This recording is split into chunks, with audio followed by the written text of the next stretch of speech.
to further your agenda, and that is actually to develop one dealership.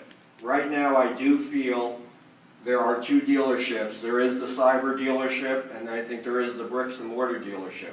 And I think the dealerships, the dealers are grappling with that transition, and I think it's a generational transition as Sean said before, some of the younger people today that are running BDCs are eventually going to be running dealerships, and then you will not have the great divide that you have now.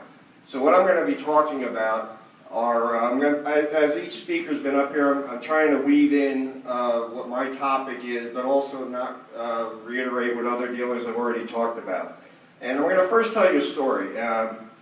I have a manager of mine, his name is John Crooks. I mean, is that the worst name you could have as a guy in the car business? So I tell John Crooks, I said, John, and I don't call anybody Mr. C, Mr. whatever, I said, I just can't page John Crooks. So I said, you are now Johnny C.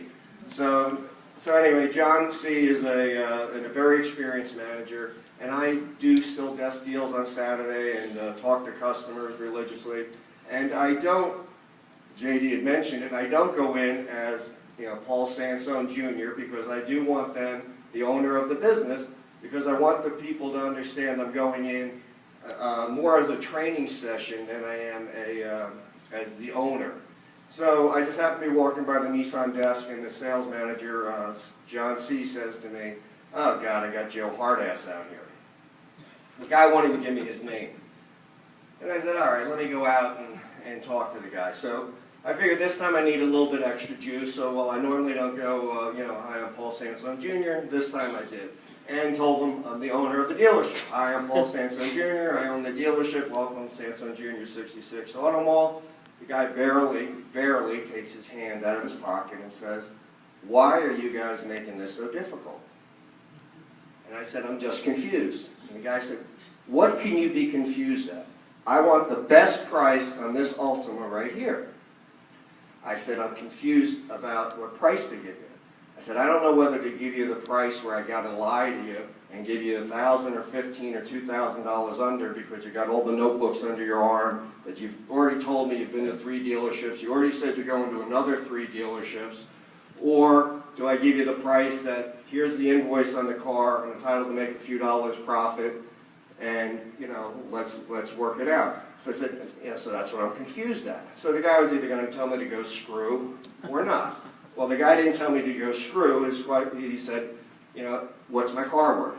So now mentally I've got the dog and pony show going on. I say, okay, now I know I got the guy. He didn't tell me to go screw. So I go out to the car, I get my little, my calculator, how long have you owned the car? If you're going to resell the car, what kind of reconditioning would you have to do to it? Boom, boom, boom, boom, boom. And I have the manager, my experienced manager, following me like he's a rookie salesman. So I go back in the showroom, and I told him that make the math easy.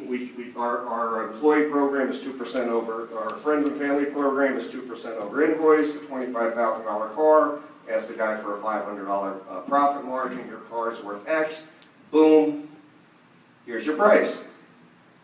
The guy looks at me and says, that is by far the worst price I've gotten, but the best deal. Shakes my hand and goes out to the parking lot. Johnny C. nudges me and goes, what does that mean? Does that mean he's buying a car? I said, I don't